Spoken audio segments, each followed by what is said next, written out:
Ketika saya gugat bersama teman-teman, gugatan itu hilang karena sejumlah teman-temannya di-approach oleh namanya satu kedutaan besar bergengsi, di-approach oleh satu pejabat tinggi, lewat yang tinggal cuma Iksan Didi Nursi. Anda ngomong apa? Hello.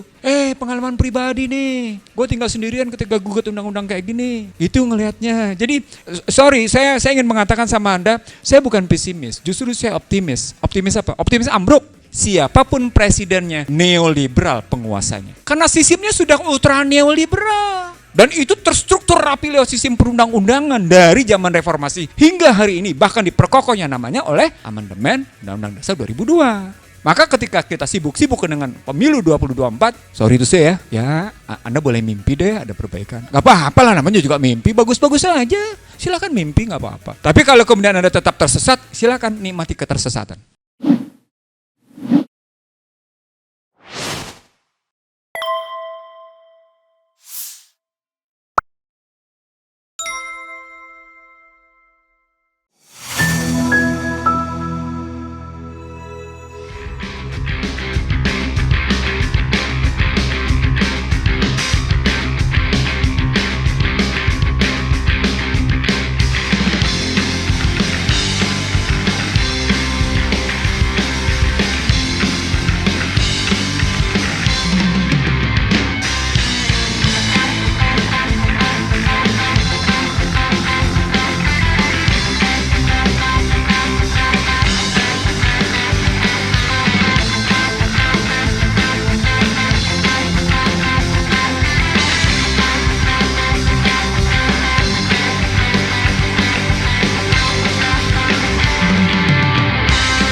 Sebenarnya bukan hanya kasus Komisi 3 yang kayak gini.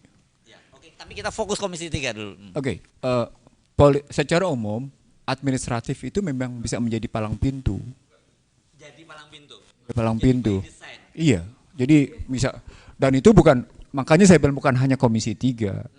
Berbagai komisi lain terkadang masalah administratif jadi palang pintu. Dan itu bukan hanya di DPR.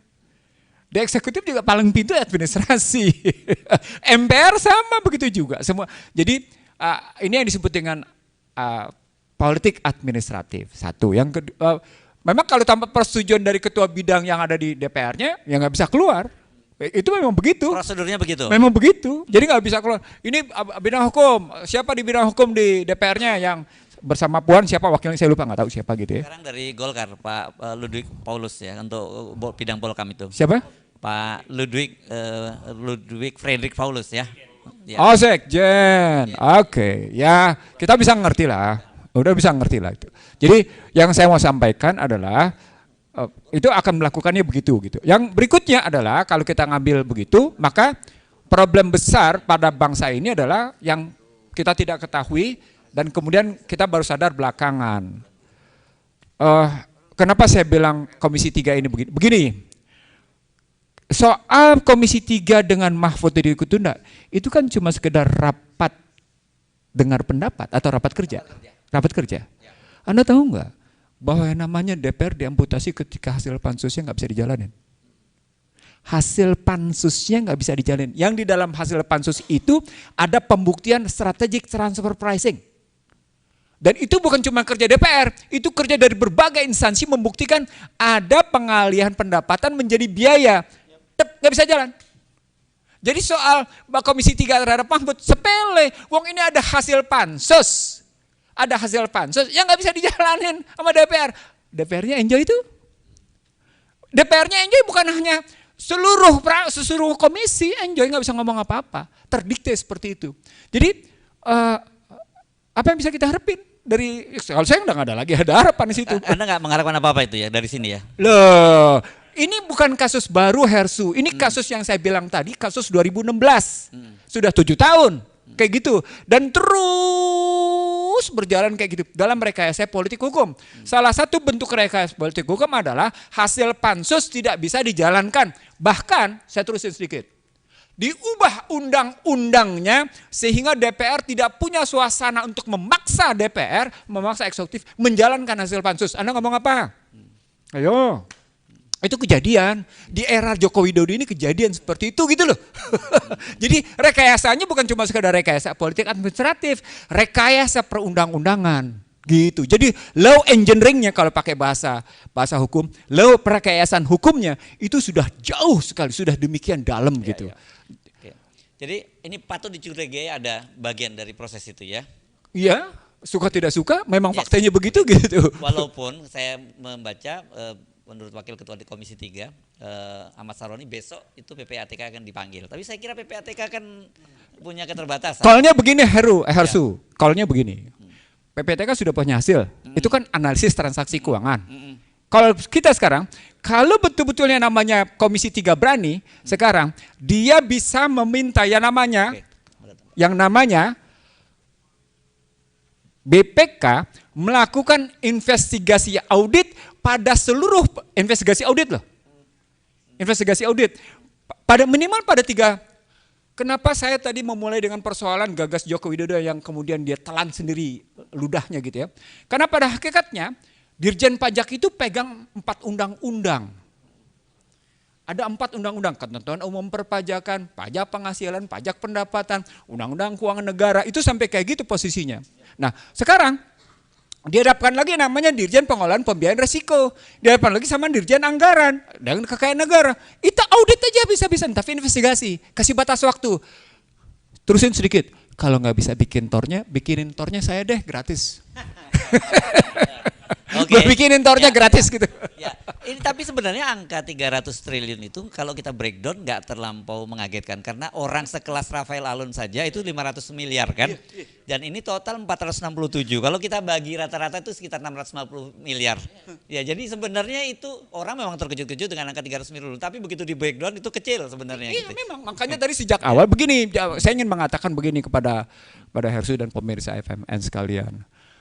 Sudah saya sebut tadi, kalau negeri ini dikelola dengan sepenuhnya dengan jujur, kalau pakai bahasa kata pembukaan, dikelola berdasarkan keinginan luhur, gitu dasarnya, dan didorong oleh keinginan luhur, nggak nantinya negeri ini terjajah. Saya minta maaf ya, nggak akan ada perbaikan. Saya bilang sama Anda, nggak akan ada perbaikan. Tadi yang disebut oleh Pak Gatot itu basisnya Undang-Undang 2499 tentang lalu lintas devisa dan sistem pembayaran. Selama Undang-Undang lalu lintas devisa dan sistem pembayaran tidak diperbaiki, yang diucapkan oleh Pak Gatot itu akan berulang. Satu, ya, itu yang diucapkan Pak Gatot tentang karena Masya Allah, la haula wala quwwata. Ini gagas saya kok, sesungguhnya antara lain. Mbok ya bikin gitu loh reformasi di bidang ekspor itu. Salah satunya adalah tidak ada izin ekspor kecuali uangnya ditaruh di dalam negeri. Kan gampang bikin ketentuan kayak gitu. Tapi karena tunduk pada undang-undang lalu lintas devisa dan sistem pembayaran, si ekspor terus bilang nggak mau gue taruh di luar. Oh lalu lintas devisa sistem pembayaran bebas kok devisa. Ngomong apa? Hello? Ngomong apa? Lalu lintas devisa dan sistem pembayaran, lalu lintas devisanya sistemnya bebas. Ketika saya gugat bersama teman-teman, gugatan itu hilang karena sejumlah teman-teman ini di-approach oleh namanya satu kedutaan besar bergengsi, di-approach oleh satu pejabat tinggi, lewat yang tinggal cuma Iksan Didi Nursi. Anda ngomong apa? Hello. Pengalaman pribadi nih. Gue tinggal sendirian ketika gugat undang-undang kayak gini. Itu ngelihatnya. Jadi sorry, saya ingin mengatakan sama Anda, saya bukan pesimis, justru saya optimis. Optimis apa? Optimis ambruk. Nggak akan ada perbaikan pada bangsa ini untuk tetap terjajah. Itu poinnya. Siapapun presidennya, nggak akan terpilih ke depan ini. Siapapun presidennya, neoliberal penguasanya. Karena sistemnya sudah ultra neoliberal. Dan itu terstruktur rapi lewat sistem perundang-undangan dari zaman reformasi hingga hari ini. Bahkan diperkokohnya namanya oleh amandemen Undang-Undang Dasar 2002. Itu pertanyaan Anda. Jadi kalau dilihat dari tata urutan perundang-undangan, dia sudah punya kokoh, dudukan demikian kokoh. Maka ketika kita sibuk-sibuk dengan pemilu 2024, sorry itu saya ya Anda boleh mimpi deh ada perbaikan. Gak apa-apa lah, namanya juga mimpi, bagus-bagus aja, silakan mimpi gak apa-apa. Tapi kalau kemudian Anda tetap tersesat, silakan nikmati ketersesatan. Oke, sekarang pertanyaan Anda. Kalau Jul, tadi saya hitung Jul. Sesungguhnya pada kasus 300 triliun, per tahun itu mereka main antara 20 sampai dengan 23,5 triliun. Per tahun. Ulang ya, sesungguhnya mereka main 20 sampai dengan 23,5 triliun. Sesungguhnya 300 triliun itu. Angka gue lebih gede Jul. Jadi sesungguhnya yang ditemukan oleh PPATK belum apa-apa. Kenapa? Karena PPATK tidak menyelisik misalnya seperti yang selalu saya bilang. Tentang strategic transfer pricing. Yang kelihatannya sah kok. Strategic transfer pricing. Saya tidak ungkap saja tentang jumlah sengketa pajak dan banyaknya kasus pajak. Saya nggak ungkap. Kenapa? Karena kalau saya ungkap itu saya akan memburu angka. Saya punya datanya. Cuman karena Hersu nggak nanya, gue nggak jawab. Serius, gue punya angkanya. Berapa banyak jumlah sengketa pajak, bagaimana besarnya sengketa pajak, gitu loh. Itu bisa kelihatan gitu, bisa ketahuan kira-kira amountnya berapa. Kenapa? Karena cerita tentang 300 triliun itu per tahunnya bergerak antara 20 sampai dengan 23,5 triliun. Itu yang kelihatan di PPATK. Bagaimana yang kemudian mainnya keluar? Lo bisa ngomong apa kalau mainnya keluar? Yang statusnya tadi strategi transfer pricing. Dan itu dilakukan oleh rata-rata perusahaan besar di negeri ini. Gitu ngelihatnya. Apalagi tadi masuk ke 2499 ke payment system di mana Anda tidak bisa telusuri. Siapa yang bisa sentuh payment system? Hello. Makan lo penghasilan. Anda sekarang, apa tadi pertanyaannya? Pengawasan yang proper itu seperti apa? Pengawasan yang proper diri sendiri. Itu proper. Lu jujur nggak sama diri lo? Gampang jawabnya. Lu jujur nggak sama diri lo? Kalau lu jujur, pengawasan selesai. Satu. Yang kedua, pegang sumpah jabatan. Selesai, pegang aja sumpah jabatan. Jadi jangan menuntut orang lain. Sorry to say, kalau saya tidak menuntut, ini yang enaknya kita main. Jadi Anda pada pendekatan sistem atau pendekatan pelaku? Itu dulu pertanyaan saya. Kalau pendekatan sistem jangan mimpi, nggak akan ada selesai. Ulang. Kalau pakai pendekatan sistem, pertanyaan lo mimpi. Ya. Saya bisa ngebuktikan sama Anda bahwa sekarang ini kokoh sekali ultra neoliberalnya itu kokoh. Dan Anda tidak merasakan itu. Undang-undang Badan Hukum Pendidikan dibatalin. Apa yang muncul? Apa yang muncul? Tahu? Perguruan Tinggi Negeri Badan Hukum. Sama nggak? Tuh, liberalisasi sektor pendidikan. Liberalisasi sektor pendidikan. Nggak ada bedanya. Cuma ganti-ganti bahasa. Undang-undang kelistrikan menyatakan tidak boleh yang namanya melakukan privatisasi. Privatisasi dari hulu ke hilir. Sama udah dibatalin. Undang-undang sumber daya air nggak boleh. Udah dibatalin. Nggak bisa jalan juga. Sekarang lu nanya sama gua. Kira-kira pengawasan gimana? Dari segi sistem, sorry itu sih, gua nggak mau mimpi. Tinggal kata kunci di pelaku. Kita butuh pelaku yang betul-betul tadi. Lu punya sikap kejujuran. Punya sumpah jabatan. Demi Allah. Saya bersumpah kalimatnya demi Allah. Kecuali lo berani berperang sama Allah. Berani perang sama Allah. Itu aja kata kuncinya. Berani berperang sama Allah.